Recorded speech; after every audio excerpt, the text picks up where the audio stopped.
So we want to talk about race. I'm Mustafa. I'm brown. I'm Pakistani American. I am a Muslim and a first generation immigrant, and the pronouns I use are she, her, hers. My name is Tessa Hoyos. I use she, her pronouns, and I am Mexican, Italian, and I'm a third generation immigrant on my mother's side. I'm Hafsa Mustafa. I'm brown. I'm Muslim. I'm Pakistani, and the pronouns I use are she, her, hers. Thank you so much for joining us, Hafsa. So what we're doing today is really talking about the book, So You Want to Talk About Race by Ijeoma Olohu. And we're talking about different concepts of the book, really dissecting it for everybody. And the concepts that we're going to cover today are how to talk about race, check your privileges, intersectionality, and is police brutality really about race? With each of these concepts, we'll discuss that what is our understanding of it, and then second, give a personal example or an anecdote in the way we can apply it in our lives. So let's start with check your privileges. Actually, sorry, let's start with how can we really have conversations about race? So according to the book, state your intentions and set expectations. It's not going to be an easy conversation because we are kind of taking systemic racism head on. Willingness to really learn and listen is important in this. And so, Tessa, how would you think we should talk about race? Most importantly, be open and ready to learn and receive the information that you're presented. Be curious, and you don't need to get defensive.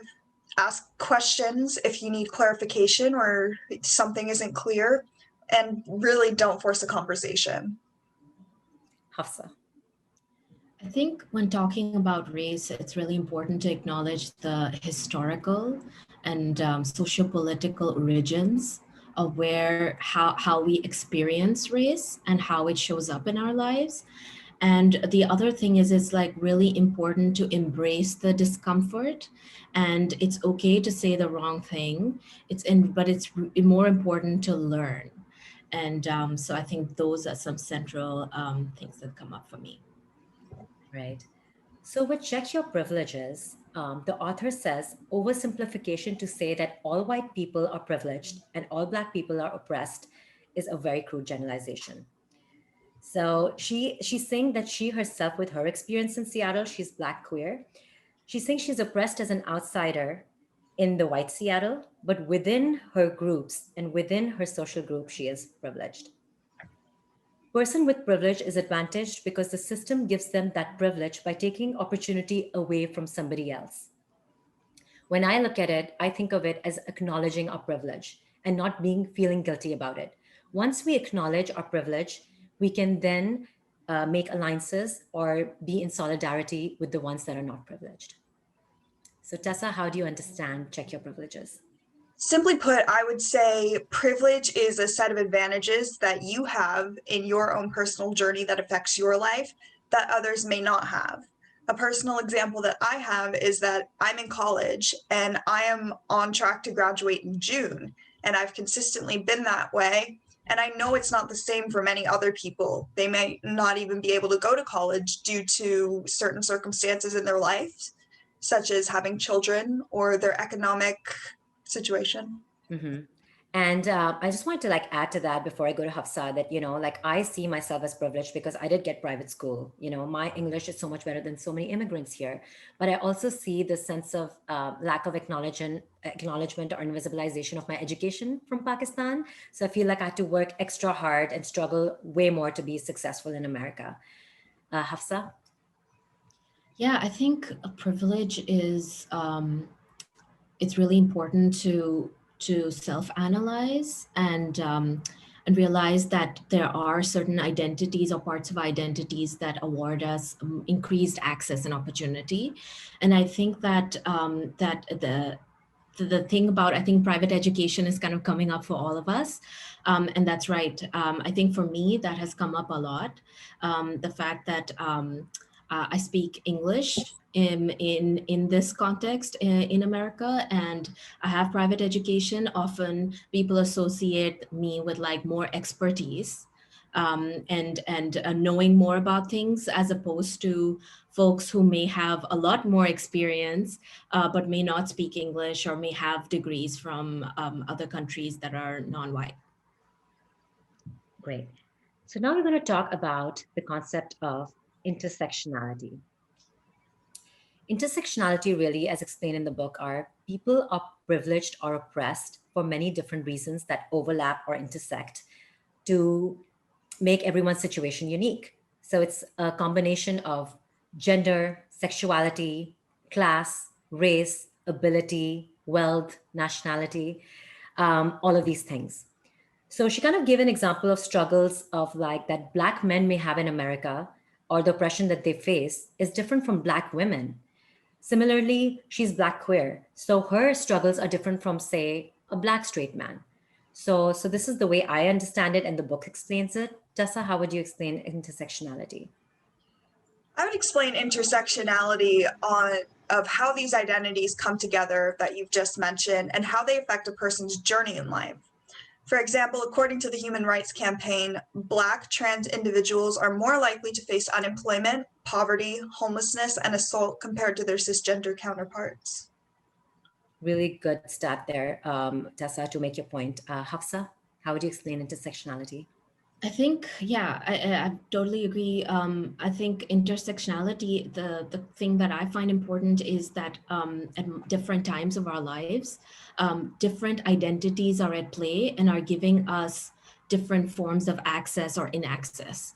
And to acknowledge that and how we perceive and internalize different identities or amplify one over the other is also a way we kind of interact with this concept on a daily basis.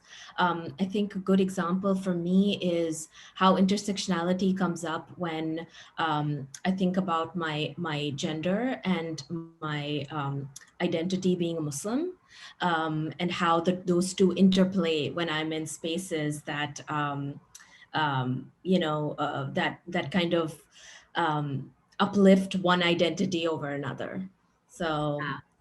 Right, that's a good way of explaining it. And also, as I was thinking that, you, because you wear a hijab, like the interactions that you have, or the, I wouldn't say struggles, but like the way you're perceived or talked with, would be different from someone like me who's also Muslim and brown but doesn't wear a hijab. Similarly, an Indian American may have a different struggle from a Muslim American or a Pakistani American. I mean, there's so many nuances.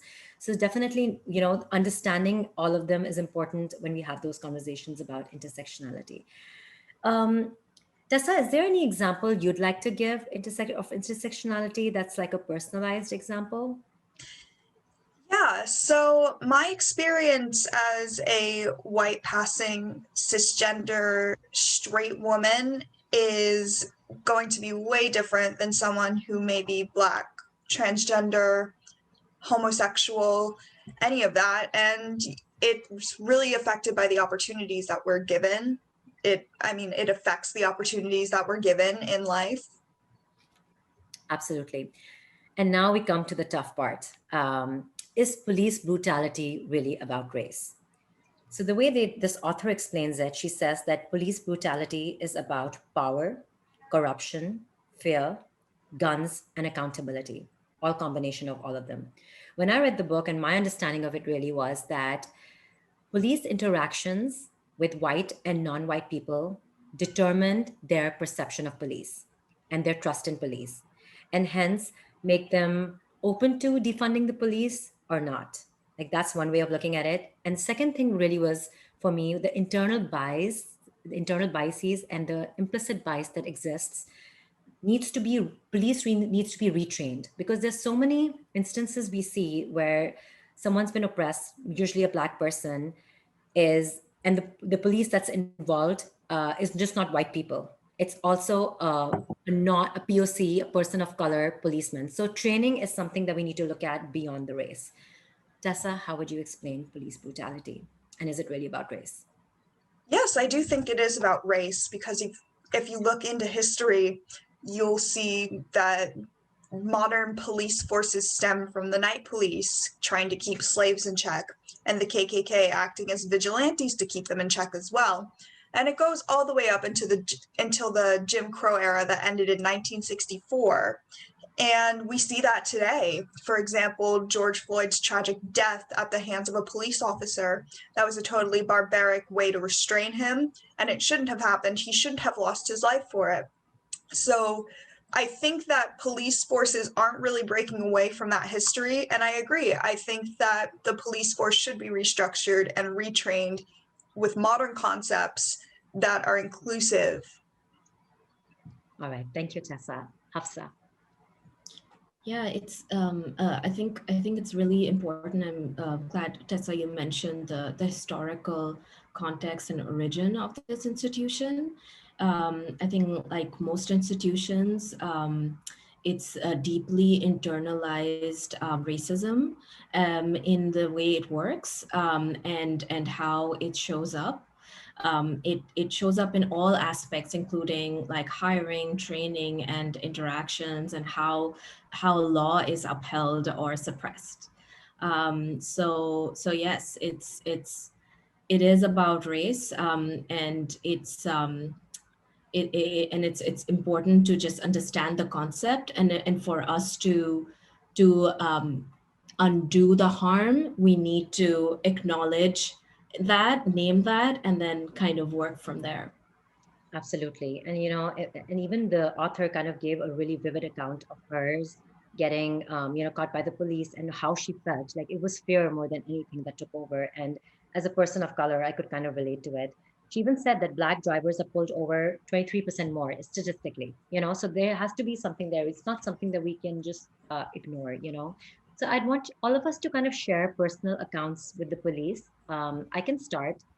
So some years ago, and I recently moved to America, and just 2 years in, and I was with some people in my family, and we were speeding, and it was on Eid, and we were heading to the mosque, and we were wearing ethnic clothes.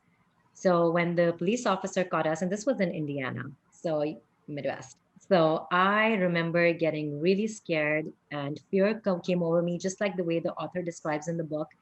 And I was like, oh my God, we are Muslims. And usually we're just like wearing, just American clothes and hidden, but now we're wearing Pakistani clothes. And it's just a place of vulnerability. So I remember being really scared. And the entire interaction was a blur because of the fear in my head. And yeah, so that was my interaction. Tessa, what about you? Yeah, I had a similar interaction where I was speeding in a zone that I should not have been speeding in, and I was caught for it, and rightfully so. I was pulled over, and the police officer was quite aggressive with me. I don't know what it was, but once I handed him my license, he took it, scanned it, and then he came back. He was even more hostile with me. I don't know if it was because of my last name, because I didn't have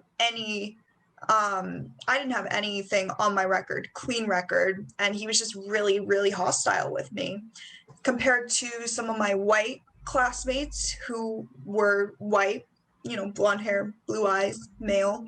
They said, oh yeah, and it was a casual conversation. They were like, oh yeah, I was pulled over for speeding, and I told the officer I had to go to the bathroom, and he let me go. Right, right. Hafsa. Yeah, I think it's interesting because what comes to mind is how my experience with the police is so different from male counterparts in my community.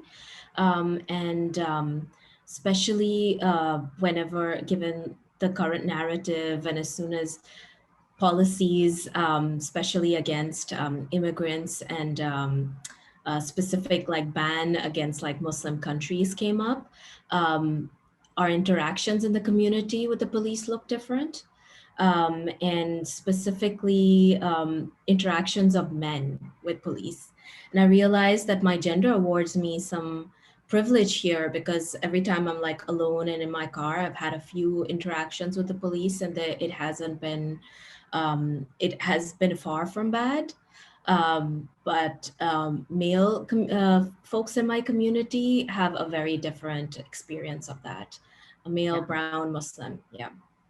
So one thing I wanted to tell you, Hafsa, is like, well, not tell you, but just kind of bring this up in conversation is that our demographics and where we are living geographically and demographically really kind of determine our perceptions to race and how and ownership to identity. So, like I was having this conversation with Hafsa yesterday, Tessa, where I was like, you're in the Bay Area where it's a very diverse community, so for you to really like be totally in your own skin and be comfortable in that is easy compared to me. I live in a very white Seattle, so I felt like I saw a lot of Muslim Americans, Pakistani Americans kind of assimilating in the white culture and not really owning up to their identity. And it's not that I'm calling them out or anything, but it's just I think it does play a role. And I feel like with conversations about race, I think we're in this time in America where we really need to own up to our identities, and only then we can have conversations about race. And that kind of leads me to our next point. How early, how often should we talk about race? I look at my 2-year-old at home, well, almost 3 now. And I'm like, okay, I can talk to her by introducing her books of diversity, taking her to playgrounds that are more diverse, because in the neighborhood I'm in, it's an affluent white neighborhood. And so I have to make that effort to go into different neighborhoods where I can find people of color. If you're not around them, how can we understand their stories or interact with them, right? So Tessa, how would you say, like, how early, how often should we talk about race? How early was it for you at home? I would say it's never too early to talk about it, because when you're a child, it's like learning a language. They pick up on this and they pick up on these conversations, and they just know that it's okay to be different or accept different identities. So I don't think I really ever had that in-depth conversation, because my dad, he's very dark-skinned. He's a very dark-skinned Mexican man. And my mom is white, Italian. And, I always saw that as okay. Like, it's fine. This is a man that loved me so much and still does.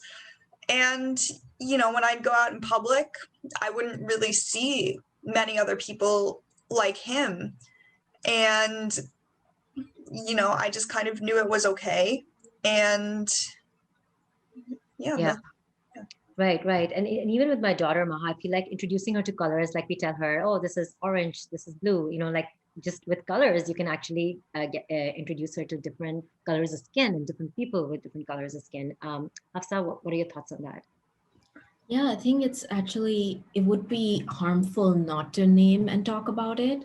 And I see in my own experience as an immigrant, folks just brushing those conversations under the rug or invisibilizing it and saying, oh no, we're American, this doesn't happen, or being in denial that race is at play in different spaces and in different ways.